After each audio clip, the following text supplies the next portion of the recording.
I don't choose these stories. They find me. Listen carefully.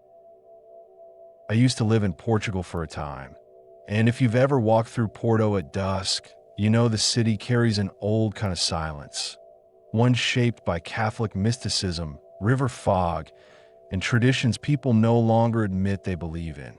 It was there that my friend Miguel told me a story he had carried for years. He spoke slowly, as if afraid the memory might answer back. Miguel worked in a logistics office near the Douro. A normal job, a normal life, and a normal colleague. Beatriz, someone he barely thought about. They exchanged polite greetings, small talk, the usual. Nothing more, or so he believed. The shift began the night Miguel had a dream. He was standing by the riverfront, the sky turning gold, when he turned and saw Beatriz behind him, far closer than she should have been. She wore a bright yellow shirt that reflected the sunset almost metallically. She didn't blink. She didn't speak. She just stared at him with a calm, unnerving stillness. When he woke, the unease followed him into the office. During a coffee break, he half laughed and said, "Hey, Beatriz, strange thing. I dreamed about you last night." He never got the chance to describe it. She immediately answered, "And I had a yellow shirt, right?" Miguel said he felt something inside him drop, like a stone falling through water. When he asked her how she knew, she smiled, not shy, not flattered, satisfied, because she said, "I was there." After that moment, Miguel avoided her. He didn't know why, only that something in her smile had felt wrong. Beatriz noticed, and like a switch flipping, the behavior turned sharp.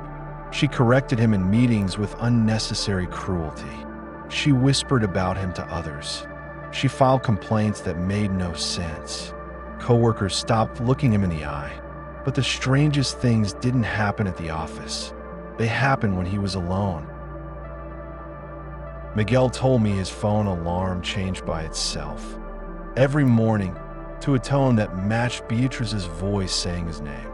He woke to yellow flower petals scattered across his apartment floor, though he owned no plants. The dreams returned, always her, always silent, always wearing that same yellow shirt.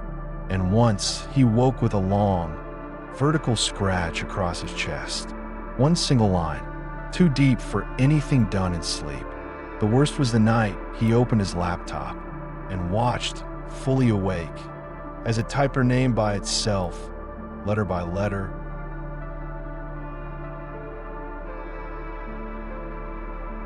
The next day, Miguel didn't know what to think. His head was so boggled. IT found no malware, no remote access, nothing.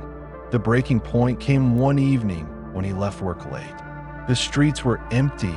The echo of the river carried through the alleys. He noticed a figure behind him, a woman with Beatriz's build. She matched his pace. When he sped up, she did too. When he turned a corner, the footsteps turned. When he stopped, they stopped. But when he looked back under a street lamp, there was no one. The footsteps did not stop. They grew louder, as if circling him from multiple directions. And then a whisper close to his ear, but from nowhere at all. "Why are you avoiding me?"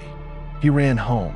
A piece of yellow cloth was taped to his front door, cut in the shape of a shirt. Miguel quit the job within days, moved across the planet, and sought a cleansing ritual from a local Catholic shamanic practitioner. It involved incense, salt, prayer, and the burning of symbolic tokens. He assumed it was psychological. He hoped it was. The next morning, the dreams stopped. Completely. Years passed. Miguel rebuilt his life. And by coincidence, or something that looked like coincidence, we met again in a mountain guest house in Nagano. Over hot tea, he finally told me everything. Not because he wanted advice, but because he wanted someone who wouldn't laugh. When he finished, he looked at me like a man waiting for a diagnosis. I told him what I believed, with the same caution I always use when something human sits too close to the supernatural. I told Miguel that sometimes, when obsession and quiet longing combine, the mind reaches farther than we think. Some people project, not deliberately, not magically, but through a sort of emotional tethering that pulls another person into a shared dream state. Her presence in his dream might not have been symbolic. She might really have been there, reaching across that space between sleep and waking where people are most open. And I explained something worse. The ritual he did, burning tokens, salt circles, prayers, it didn't cut her away from him. It cut his receptivity, his openness, his door. Because sometimes hauntings don't begin with the one who fixates. They begin with the one who listens. Miguel stared into his tea for a long time.